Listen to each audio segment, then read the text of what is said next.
Greetings everyone, thank you for coming to my channel. In this video, you'll be learning about interrogative sentences. And this is one of those topics that made my head spin. And it made my head spin because I naturally know how to form questions and whatnot. So when you naturally do something all your life, it comes natural.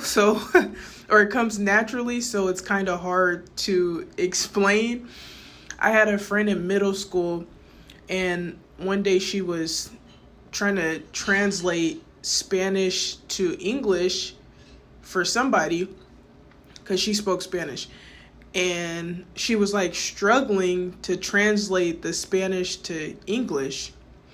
And I was asking her, like, how is it so hard for you to translate the Spanish to English? Like, isn't it pretty simple because you're really good at Spanish? And she told me, like, just like how I am naturally good at English, and certain things I just never had to explain because I just naturally did them.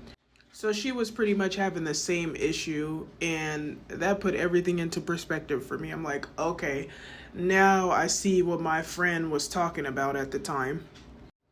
But nevertheless, I'm here and I did my research, and I'm confident that I'm going to provide you guys with some content that you'll understand and some content that'll be informative.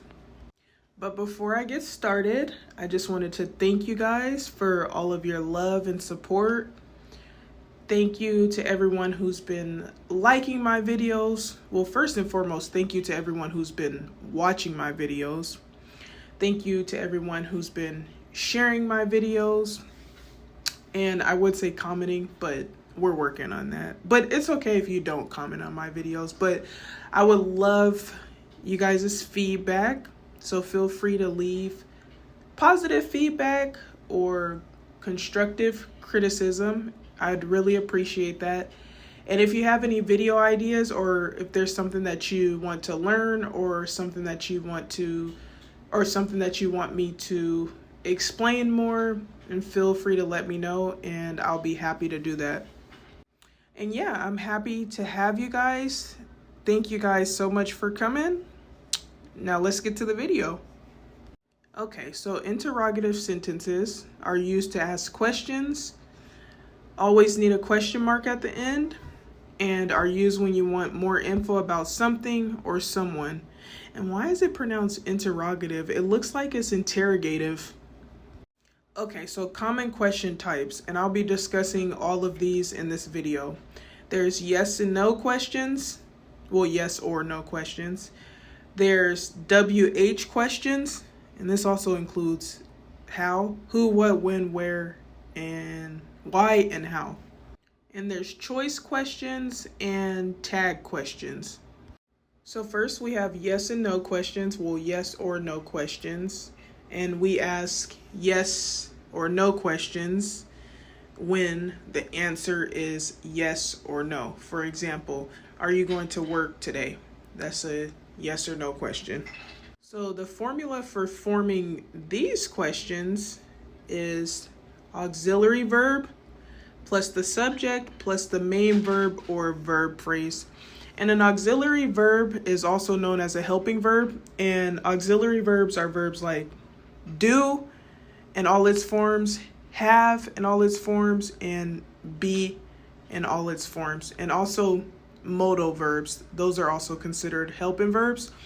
And if you want to know more about both modal verbs and auxiliary verbs, I have videos on both of those topics, so feel free to check those videos out. And a subject, of course, is a person or thing that's doing the action, and the verb is the action. Okay, so our first example says, do you like eating rice? So notice how we have do, which is the auxiliary verb, the subject, which is you, and then we have the main verb, which is like. Well, we have a verb phrase, I would say, because there's two verbs and then a noun. So we could just call that a verb phrase. Our second example says, are you coming to my birthday party? So notice how we have are, which is the auxiliary verb, you, which is the subject, and coming, which is the main verb, but we also have the verb phrase. So coming to my birthday party, that's the verb phrase. And then our last example says, do you live in Texas? And notice how this question follows the formula.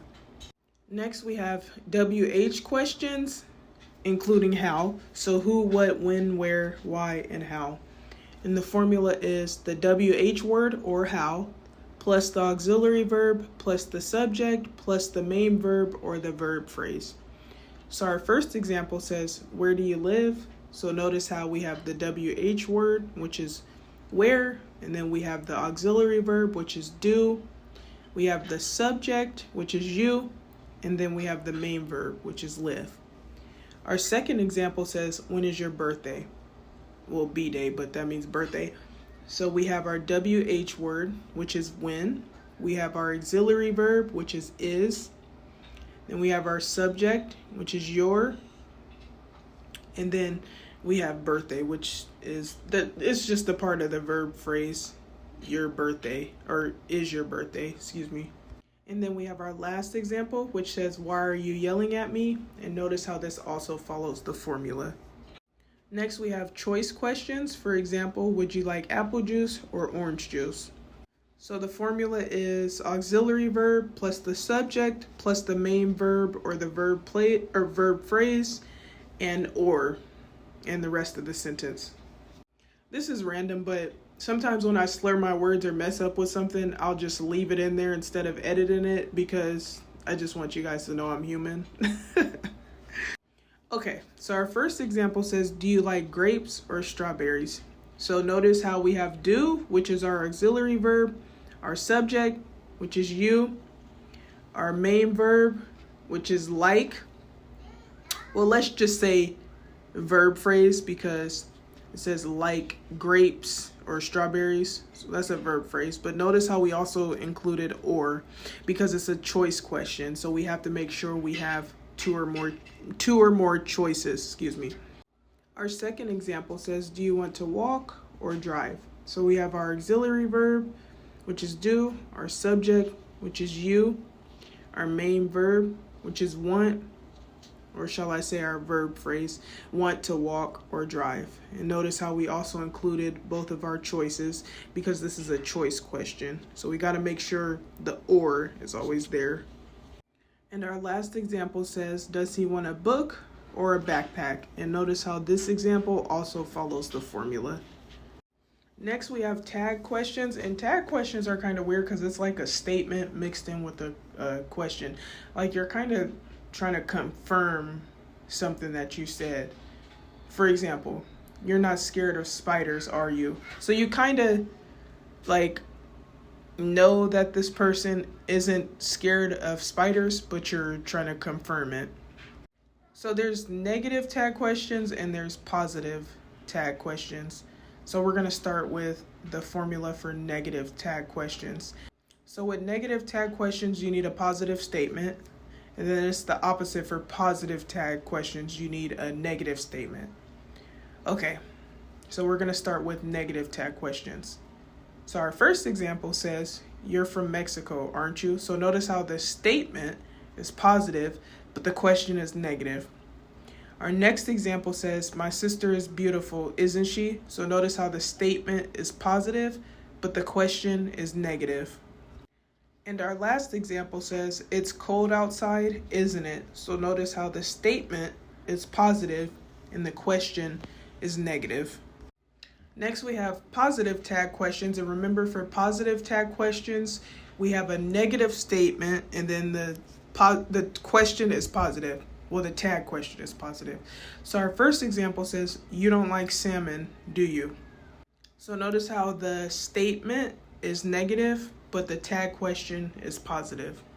Our second example says, you're not moving out of town, are you? So notice how the statement is negative, but the question, the tag question to be exact, is positive. And our last question says, you didn't lie to the cops, did you? So notice how the statement is negative and the tag question is positive. That concludes our video. Thank you guys for coming. I hope you found this video informative. If you did find this video informative, please feel free to like, comment, or subscribe, or all of the above, and I'll see you next time.